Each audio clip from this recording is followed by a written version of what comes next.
but he had emphysema and Alzheimer's. What a combination, huh? Hi guys, welcome back to the channel. This is Alpha Omega Occasionally. Do you ever wonder what happens when you die in Thailand? Well, what's the point in wondering? Because if you do die in Thailand, you won't know about it. Because you don't know, because it's finished. But I have been living here for almost, as I say, 13 years. And in that time, I swear to God, I've never lived in a country with such a big population before. That's Ireland has a population of 7 million. That's the island of Ireland has a population of 7 million, just over 7. And I lived in Dubai for a year, and that, 9 million at the time, 2008. And here, 68, 69, 70 million, depending on who you talk to. And because of this high population, there's a lot more people, and therefore a lot more people die. And in the past 12, 13 years, I've known a lot of people who have died. Yeah, both Westerners and Thais alike. And the one thing I've noticed is that, or one of the things I've noticed has been that amongst the Thais that I've known, a lot of them have died fairly young. I know two guys I used to drink with. Now, granted, they didn't look after themselves very well, but they were in there. I can't even remember their names. I used to drink with them every other night. One, he must have been 35. The other fella, yeah, but two of them were about 35. One of them was deaf and dumb, and he was the nicest fella you'll ever likely to have met. Really nice fella. And then there was the friend of my wife. She in her younger years, she used to go out in the town, and she has a friend of hers that was working in Soy 22 at the time, and she married this Vietnam vet. He was quite a bit older, obviously, than her, you see. But I remember I met him. I went up to the apartment where my wife's friend had the apartment nearby where we live in Bangkok. And we went up for a how are you doing and a cup of coffee or whatever one evening. This is before Harry was born. And I met this guy, and I can't remember his name. And even if I did remember his name, I wouldn't say it, but he was sitting in front of a computer, and he was in his 70s. And he was a bad looking 70. And he told me about the hell raising that used to go on in Bangkok 40 years prior, and what a different place it was. But anyway, he died not too long after I'd first met him. And I remember going to his funeral. If you're wondering what it's like to die in Thailand as a Farang, I remember going to his funeral in the temple. It was a Buddhist funeral, although he wasn't anything. He's like me, he wasn't anything. Of course, the wife was. But they had a photograph of him as they do, and they had them in the papier mâché. Am I pronouncing that wrong? Papier mâché or whatever the hell it is. But it's not a casket. Well, it is a casket in the true sense of the words. It's a casket. It's a shaped like one, but it's made of paper. Or is it made of wood? I don't know, but it's very flimsy. Anyway, that's besides the point. He was in the thing, and they had the US flag because he served in the US military. They had the US flag on display, not draped over the casket, but on display beside his photograph. And they did what they do. They cremated him. And in the Thai way. And if you want to know what cremation is like in the Thai way, I can't tell you about his cremation, but I can tell you about my father-in-law's cremation. If this subject isn't palatable, they just said Farang. I can't believe it. I can't believe it. If a guy and his kid going by in a blah blah blah Farang. Jesus. Anyway, if it's not palatable, I'm sorry, but I'll go into the details of my father-in-law's funeral. So you see, when I first met my wife, both her parents were fully functioning, let's say. Her father still moved around, but he had emphysema and Alzheimer's. What a combination, huh? And he spent, by the way, none of this was here then. This is way back. This is back over 10 years ago. They used to come up here They used to live here. Her mother is from here originally. Actually, this street that we're on is named after her family name. It's her family name. But Soy, whatever that family name is, I don't know. But anyway, what are they doing? I don't know. Anyway, get back onto it. So he had Alzheimer's and emphysema. And he used to lie on an orthopaedic bed. The family bought it from, by the banks of that canal down in Wigwang. And he used to lie there all day, talking to himself.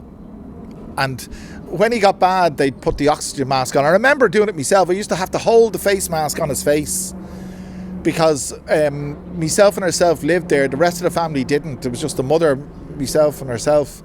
And, you know, at various times during the day or night, you'd have to give him oxygen, hold an oxygen mask to his face. And it doesn't bear thinking about. It really doesn't. When you lose the ability to control your breathing, imagine that. Imagine where each breath is laboured and it's a conscious decision. Imagine breathing being a conscious decision. You know, Jesus Christ. So we would do that on a regular basis. And he spent, by the way, none of this was here then. This is way back. This is back over 10 years ago. They used to come up here. They used to live here. Her mother is from here originally. Actually, this street that we're on is named after her family name. It's her family name. But Soy, whatever that family name is, I don't know. But anyway, what are they doing? I don't know. Anyway, get back onto it. So he had Alzheimer's and emphysema. And he used to lie on an orthopaedic bed. The family bought it from, by the banks of that canal down in Wigwang.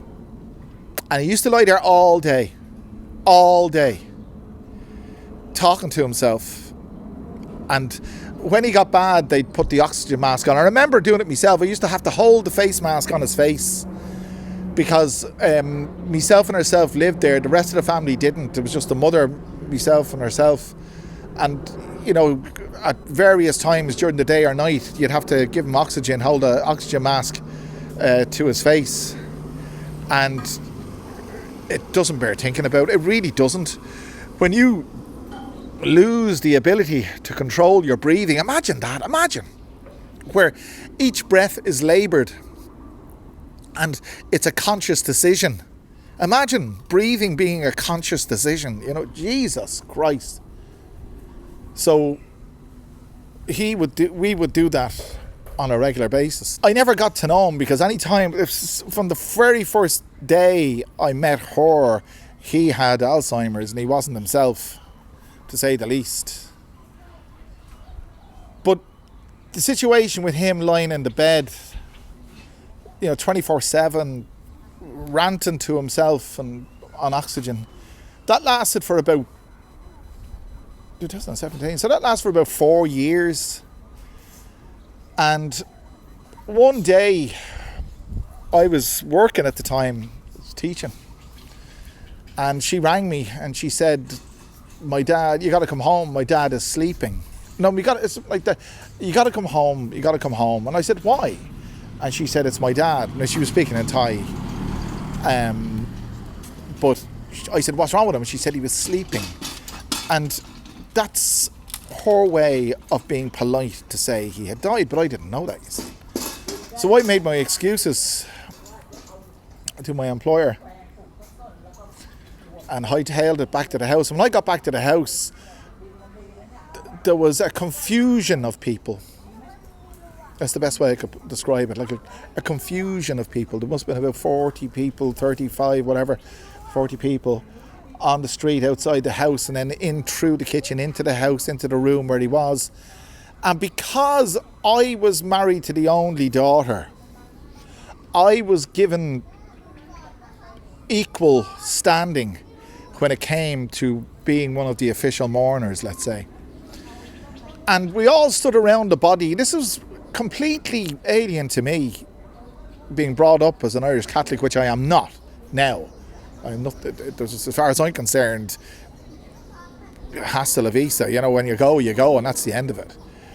But anyway, we were standing around the body, and they'd put his good suit on. This is a Thai traditional Thai suit, you know, very glamorous looking. And they tied string, I think it was, to his fingers.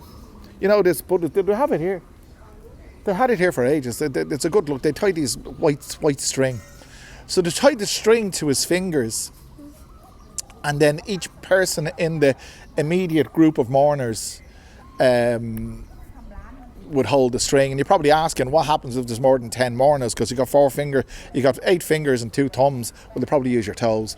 I'm not being derogatory there. And just look, come on, you got to laugh, you know. But anyway, that's what happened.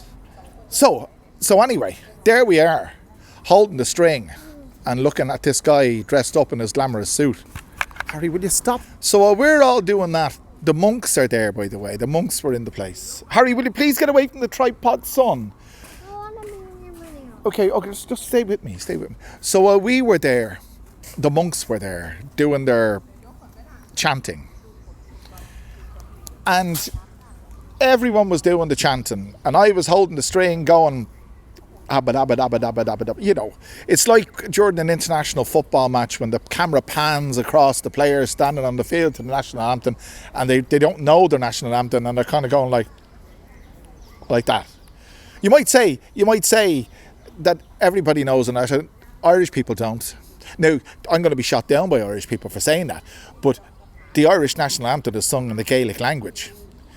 Sin na Fianna Fáil at Tough and Gallagher. They're the first couple of lines, but that's as far as I know. That's as far as I get, and I'd have to for the rest of it.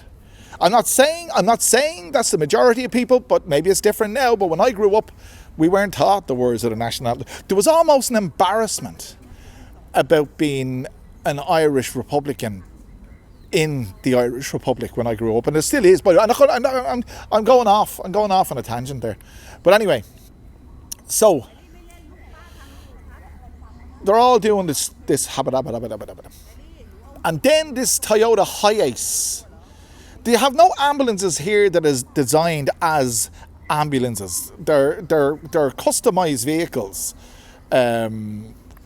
Like you know yourself, but they have these. In a lot of countries they have customized vehicles. But where I'm from, we have purpose designed ambulances. Anyway, along comes the Hiace, Toyota Hiace, outside the house. They put him into it, and then they put him on display in the display is the wrong word. I'm not being derogatory. I just say he was on display. I'm not being disrespectful. You know, they say you have to respect the dead and respect death, but death doesn't respect us. Anyway, that's besides the point. So there he is in his casket and all the rest of it. He's there, and they do all this, and then everyone goes home. A few hours pass, and everyone goes home. And depending on how much money you have or your status in Thai society, you can lie in state, for the want of a better word. You can lie in repose for 3 days, 4 days, 5 days, 6 days, 7 days, 8 days, and beyond.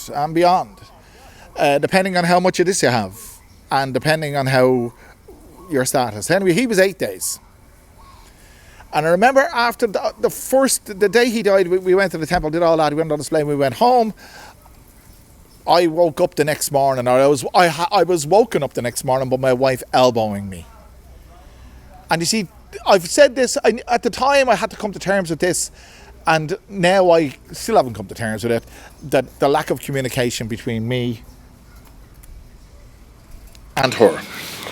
But she elbowed me and said, get up, this is about 6 o'clock in the morning, bring my dad his breakfast. And of course, being Irish, I couldn't help but see the humorous response in that. But I didn't. I withheld my enthusiasm to lighten the moment. Anyway, the reason I was to bring him his breakfast, because she's the only daughter and I was married to her, so I had the equal status to the oldest son. So myself and the oldest son, who was the beer bandit, if you're used to this channel, or the fridge bandit, he was there outside the house, and we carried this tray of, I think it was coffee in a glass and rice and pork or something, and we put it beside. We went to the temple. We put it beside. We did a habada, and that was that. And this happened again the next day, and I couldn't resist. I couldn't resist. She elbowed me again. Get up, bring my dad his breakfast. And I said, he didn't eat his breakfast yesterday. And she couldn't see the humour in that. I mean, her sense of humour is completely different to mine. But she couldn't see. I live to regret saying that, put it that way. But he was there for 8 days and 8 nights. And there was a party. Every night we used to go to the temple, and each night there was a different branch of family, friends and colleagues that would come to pay respect. When I say each night there was a different branch of family, friends and colleagues, she had, because one of them died since, she had, she's 5 brothers. I think. Yeah, five. Anyway, each brother obviously has their own career and their own lives. So one is a police officer, a retired police officer. He wasn't retired then, I don't think. So one night, it was the Royal Thai Police from his police station that came to the temple and paid their respects, and there was food given out and drink to be had. And every night, the women would stay in the temple, the inside of the temple, doing blah, blah, blah, blah, blah. And the men would sit out drinking whiskey, drinking hong tong. And that's what I did. That was my responsibility. I was there. I was one of the chief mourners, so I was delegated to drink hong tong. Wouldn't wash my car with it. No, that's me. But back then, I was getting into it. You have to have Coca-Cola with that. You have to have something with that, because it just wouldn't... paint stripper. Anyway, that's what we did. And then the next night, she works in the bank, so the bankers would come. And I went on and on and on and on. And just to wrap it up, pardon the pun, will you see what I mean by pardon the pun in a few minutes. On the last day, he was cremated, and what they do is they put the casket in front of the oven. And there he is, lying there in his best suit. Now, as far as I know, he wasn't embalmed. I'm sure, there's Harry, I'm sure he wasn't embalmed, but I won't go into any more detail than that. The lid was off the box, and they poured coconut water over the body, and they threw paper flowers and money, cash. Huh? And then they put it into the furnace, and they pressed the button, and it was like something I've never witnessed before. I've never witnessed that before in my life. Why would they kill a person that was already dead? Harry says, why would they kill a person who's already dead? Well, there you go. That's 7-year-old logic. Well, there you are. Anyway. I'm before I was 6. Yeah, before he was 6. So, that's what happens, and blah, blah, blah. And then the next day, the final day, it's not the final day actually, the next day, only the immediate family members come back, and the cremator, the chief cremator, lovely character actually, he had already scraped out the ashes with the scraper thing. And I didn't notice at the time, but the temperature in the crematorium wasn't hot enough to render all the bones to a different form of matter, let's say. And there were still bones. So what he did was, he separated the bones from the ashes, and he made a little man, a matchstick man out of the bones. And they all went habada, habada, habada. And then he put the whole thing back into this linen cloth and tied it up. And they carried it back to the house. And they put it in where is it now, Andy? It's in a hole in the wall in the temple, but they put it in the house. And I think it's 40 days and nights. I could be wrong, but a month or so passes when the body or the ashes are in the house, and then after that month has passed by, they go down to the temple and put you in the wall and put a plaque over the thing. So that's what happens to you when you die in Thailand. I'm sure I'm sure. Am I sure? I'm not sure. I'm sure. I know. I don't want to be in a wall. Harry doesn't want to be in a wall. So I'm going to die in the water. In the water. Well, I don't know about that, but I'll tell you this much, lads. Whatever happens, it's going to happen. And I hope that this wasn't too morbid for you. It's not morbid. Do you know? Get down, Harry. It's not about morbid. This is part of life. This is what it is. I mean, you're not even going to know anyway. The most frightening thing about dying is living and thinking about it. Because when you die, there's nothing. It's nada. No, it's nothing. So there's nothing to be worried about. Anyway, that's the deal. That's the deal. So I hope you've enjoyed. Is that the wrong word? But I hope you've gained from this experience. And if you have done, lads, and if you have not done, I should say, click that like button, the share button, subscribe button. Do all those wonderful things, and I'll bring you back another wonderful video very soon. Thanks for joining me.